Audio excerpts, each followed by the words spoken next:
ইয়াসআলুনাকা আনিস সাআতি আইয়ানা মুরসাহা ইয়াসআলুনাকা আনিস সাআতি আইয়ানা মুরসাহা কুল ইন্নামা ইলমুহা ইনদা রাব্বী لا يجليها لوقتها إلا هو ثقلت في السماوات والأرض لا تأتيكم إلا بغتة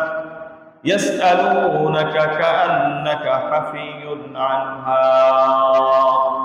قل إنما علمها عند الله ولكن أكثر الناس لا يعلمون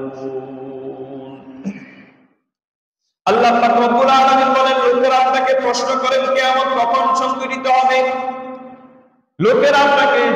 প্রশ্ন করে কিয়ামত কখন সংঘটিত হবে কখন কায়েম হবে কুল ইন্নামা ইলমুহা ইনদা রাব্বী আপনি তাদেরকে বলে দিন এর জ্ঞান একমাত্র আমার প্রতিপালকেরই আছে কুল ইন্নামা ইলমুহা ইনদা রাব্বী কিয়ামত কখন কায়েম হবে কখন সংঘটিত হবে এর একমাত্র ইলম এই বিষয়ের একমাত্র জ্ঞান কেবলমাত্র আমার আল্লাহ তাআলারই রয়েছে কুল ইন্নামা ইলমুহা ইনদা রাব্বী লা ইউজাল্লিহা লিওয়াক্তিহা ইল্লা হু নির্ধারিত সময়ে নির্দিষ্ট সময়ে তিনি কিয়ামত প্রকাশ করবেন সাকুরাত ফিস সামাওয়াতি ওয়াল আরদ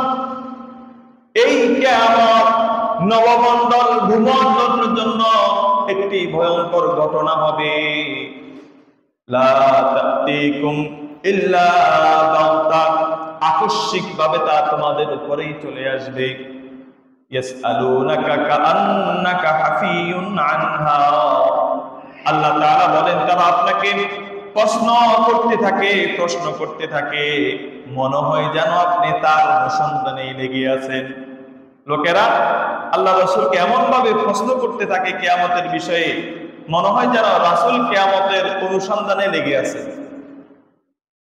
এবার আল্লাহ তাআলা বলেন কুল ইন্নামা ইলমুহা ইনদাল্লাহ হাবিব আপনি বলে দিন কিয়ামত কখন কায়েম হবে এর একমাত্র জ্ঞান আল্লাহ তাআলারই রয়েছে ওয়ালাকিন্না আকসারান নাসি লা ইয়ালামুন কিন্তু অধিকাংশ মানুষই তা জানে না মানুষ বুঝতে চায় না রাসূলকে বারবার এসে প্রশ্ন করে রাসূল বলেন তো কিয়ামত কখন হবে আল্লাহ তাআলা উত্তর শিখিয়ে দিচ্ছেন বলুন রাসূল যে এর একমাত্র সঠিক জ্ঞান একজন সত্তারই রয়েছে তিনি কে আল্লাহ